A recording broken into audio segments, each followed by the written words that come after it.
Hello, students. Welcome back to another week of learning. First, let me thank those of you who joined me live this morning. I truly appreciate your commitment. I hope you enjoyed today's session and took away some valuable insight. And don't forget, make sure that you join me live in Zoom each week. That's your chance to do what? To ask questions, clarify details, and really lock in the material. All right, now let's dive into what we learned this week. Drafting a will begins with what? A lengthy interview with the client.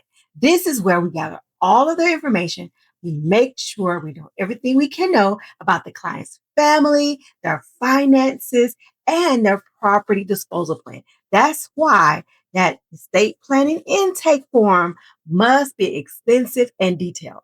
In this first part of the interview, here is some key things that we make sure that we're going to do.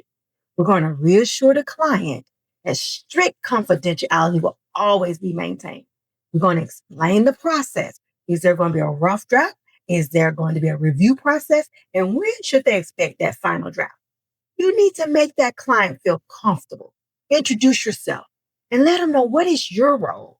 And make sure each time you speak to them, you are using brief pleasantries. Okay?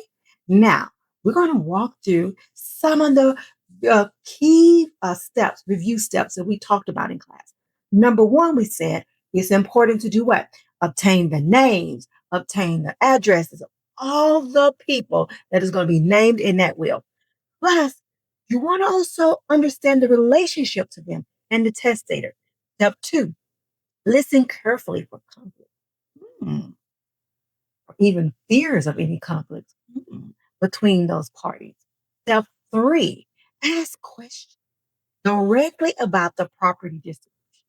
Are there any specific items that our testator want to go to any specific people? Then you move on to step four, get information about contingent beneficiaries. If that intended heir happened to die before the testator, who is going to take their place? You got to ask these type of questions. And don't forget to ask for alternate executors and guardians. All right. Then step number five, check those ages of everybody, of all your beneficiaries. If there's any minors involved, you need to deal with guardianship provisions. Okay. That's going to have to be included. Number six, make sure all the names are spelled correctly. Then you can move on to number seven and ensure that no relative have been left behind. Unless they intentionally leaving the relative out, omitting the child out of the will. Because here in Texas, they can do that. In Texas, it is legal to exclude a child from your will. Okay. But if you decide to do that, you need to be intentional about it. Okay. Express it as clearly as possible. Step number eight. If a trust is going to be set up now, you got to do some extra stuff when you're talking about a trust. You got to determine what powers our trustor is going to give our trustee. Think of things like, will the trustee be able to sell some of the trust property? Can they do things like distribute some of the money directly to the beneficiaries? What about they want to set aside money for the beneficiary education or for their housing? I'm not going to take all this time to go over that. We're going to study that in detail when we get to the trust section. But we're going to move on to step number 9. If the client can't answer the questions, what are we going to do? It's okay. Give them a written checklist and then schedule another meeting. We can talk about it later. Then we move on to step number 10.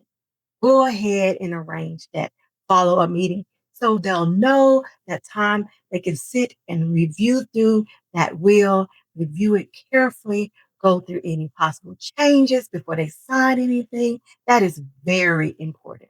Because finally, we're going to always summarize what we've done, what still remains to be completed, and what are the next steps, right?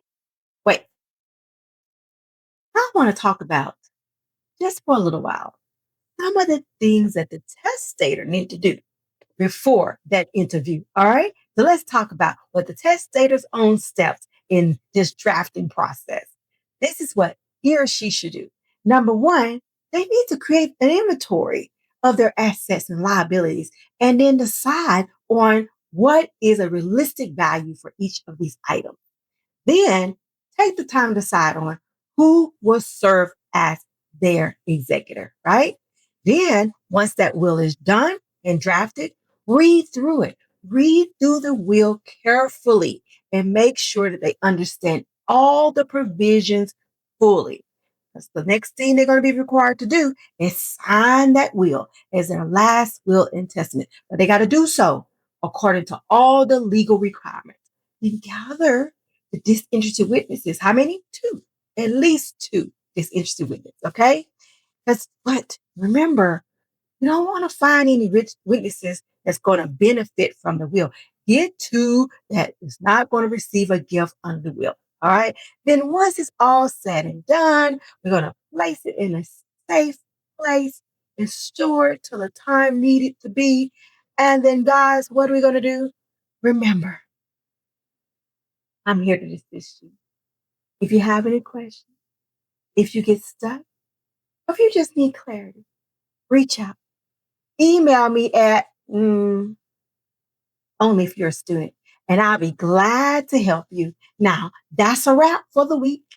This is the week number 6, 7, or 8. It doesn't matter. It's another week. You're going to keep studying, keep practicing, and remember, this material is not just for theory. It's preparing you for the real life practice. The next time, I'll see you live real soon. Bill Zoom. Bye-bye.